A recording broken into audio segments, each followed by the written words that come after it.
5, 4, 3, 2, 1, go! Seorang pemimpin tidak semestinya perlu ada pengalaman hidup dalam kemiskinan bagi memahami masalah tersebut dan membantu rakyat yang memerlukan, kata Ahli Parlimen Pasir Gudang Hassan Karim. Hassan berkata demikian ketika mempertahankan Anwar Ibrahim susulan Dawan Menteri Besar Kedah Muhammad Sanusi Mat Noor bahawa Perdana Menteri tak tahu apa tentang kemiskinan. Hassan kemudiannya memberikan beberapa contoh pemimpin yang telah berusaha membantu golongan miskin walaupun tidak mengalami masalah kemiskinan tersebut.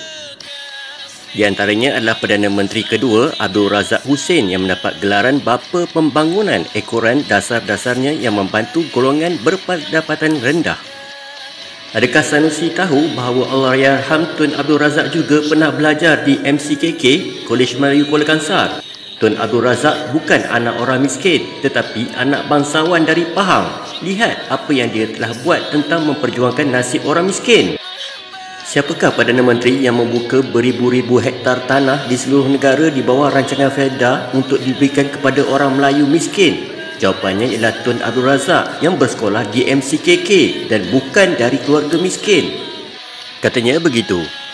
Dalam satu ceramah Perikatan Nasional di Tanjung Karang, Selangor, Sanusi meremehkan komitmen Anwar Ibrahim untuk membasmi miskin tegar di Malaysia dengan membangkitkan latar belakangnya sebagai anak ahli parlimen dan menerima pendidikan di MCKK, Kolej Melayu Kuala Kangsar. Hang tak payah sembang bab miskin sebab hang tak tahu apa. Ini kata nak memuktamadkan membasmi kemiskinan. Tak usah sembang lah bos. Hang berangan-angan saja. Kata Sanusi begitu. Mengulas lanjut, Hassan membangkitkan langkah yang diambil Anwar untuk membantu pesawah sebaik saja menjalankan tugas sebagai Perdana Menteri pada November tahun lalu. Ketika itu, Anwar dilapor menegur hartawan yang juga pemilik Padi Beras Nasional Sdn Bhd Bernas, Tan Sri Syed Mokhtar Al-Bukhari berhubung monopoli syarikat tersebut dalam import beras.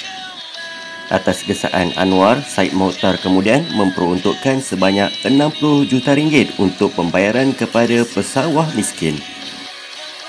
Sanusi sebagai Menteri Besar Kedah tentu maklum bahawa ramai pesawah di Kedah.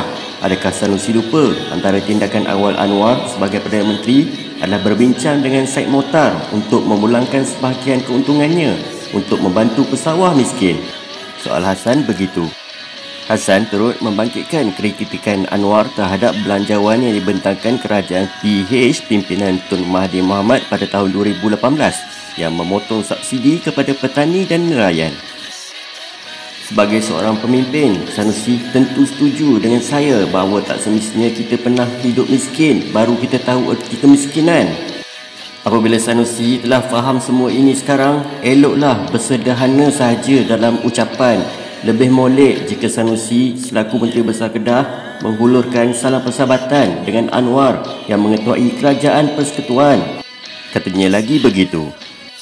Artikel ini telah diterbitkan pada 5 Jun 2023 dengan tajuknya Pemimpin tak semestinya hidup miskin untuk faham isu kemiskinan. Sekian, selesai. 5, 4, 3, 2, 1, go!